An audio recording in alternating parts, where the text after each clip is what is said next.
all along here. And the one area of foreclosures we haven't talked about is how it affects our military families. Matt Englett is here with us, founding partner of Kaufman, Englett, and Lind down in Florida. Thanks for coming back. This is a crazy story to me. So actually, why don't you, if you could, I know you didn't represent the family in this situation, but can you explain to everyone what's been happening with our military families? Well, let me start out by saying I don't know how widespread this is. I've had a couple clients in the same situation, but in essence, your bank is not allowed to foreclose on you if you're military service, if you're active military, and that service is preventing you from appearing in court. So this particular case that you're talking about and the cases that I've represented people on, the bank has ignored that statute for whatever reason and foreclosed on these people anyway. And, you know, in my opinion, I don't think these banks are doing this maliciously. I think that this really goes to show as an example of how bad of a job these banks do at communicating with each other in different departments, and also with the banks with the attorneys that represent them in the foreclosure actions, because there's no dispute here that they shouldn't have foreclosed on these properties. The banks don't dispute that. They acknowledge they made a mistake. But you can imagine being a person who's just trying to get a loan modification or get into the HAMP program or whatever the case may be, and how difficult it is once the process of foreclosure begins to actually get into a program and stop the foreclosure.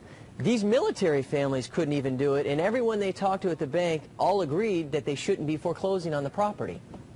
I mean, your point is a good one. Banks are not communicating within themselves. This is just, you know, more paperwork mix-up. That's pretty much what it is. We did get a statement from Chase Media Relations' Tom Kelly, and basically admitting their errors, saying, we made mistakes here and we're fixing them. There's no finer group of people than the men and women in the armed services who fight to protect our country every day. We're deeply appreciative. Chase funds a number of programs that provide benefits to military service veterans, so on and so forth. The statement is up. And of course, they said they welcome the opportunity to talk to the family and others who have had issues.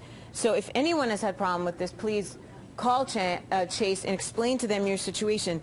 I think, though, and this goes to your point, Matt, that we have a bigger issue here, and it is, you know, no one's paying attention to anything. We're rushing to get things done. This is much like the robo-signing foreclosure issue we had, where people were just signing things off to get it through. These are small little things that get us into colossal messes.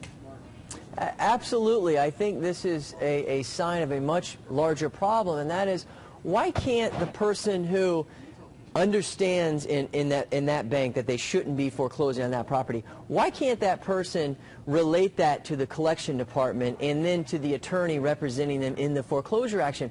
Why is there this inability to communicate with the other portions of the bank and their lawyers that are doing the foreclosure? And that's something that we have struggled with in representing people who are trying to get loan modifications and fight foreclosures and things like that.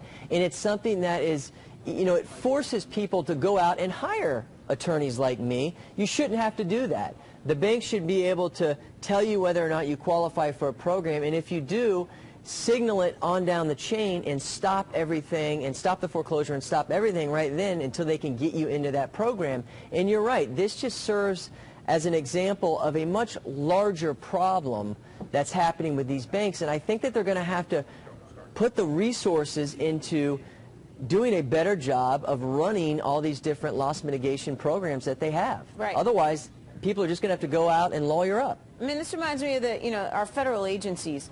They don't talk to each other. I mean, so that's probably, you know, that's exactly why we had 9/11, is because the Fed didn't talk to the airlines, and, you know, it's just ridiculous that this kind of stuff happens, that there's like almost these Chinese walls within organizations. J.P. Morgan Chase has admitted to improperly foreclosing on 14 million military families, and a spokesperson for the company said that it overcharged some 4,000 troops on their mortgages. Now, doesn't this all come down to the Servicemembers Civil Relief Act? What do we need to know about that? Well, there's two parts to it. The first part is that banks can't charge you an interest rate above 6%. So if you have a mortgage, the banks, if you're active duty, the banks cannot charge you a rate over 6%. That's the first part. The second part is if you're active duty and you're in a foreclosure case or any other civil litigation case, and someone sues you, if your military service prevents you from being able to appear in court to defend that action, then the judge has to stay that action. And the statute gives the judge a lot of discretion as to how long that action should be stayed. So really at that point, once they stay it, it's up to the judge to determine how long it should be stayed for. But that's how the statute works. I mean, when something like this happens to a, JP Morgan Chase, to me it didn't make enough press. I mean, you think something like this will be corrected, or will we continue to see these kind of errors again?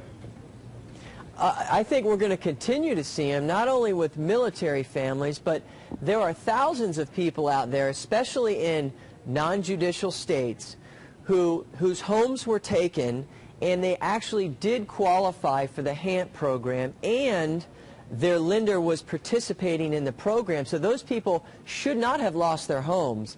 They should have been able to at least attempt to participate in the HAMP program. And I think we're going to see a lot of these people come out of the woodwork in the next several years saying, you know what, I shouldn't have lost my house, and I did lose it, and I want my house back, or I want to be compensated for it. And so I think that is a future problem that these banks are going to have to deal with.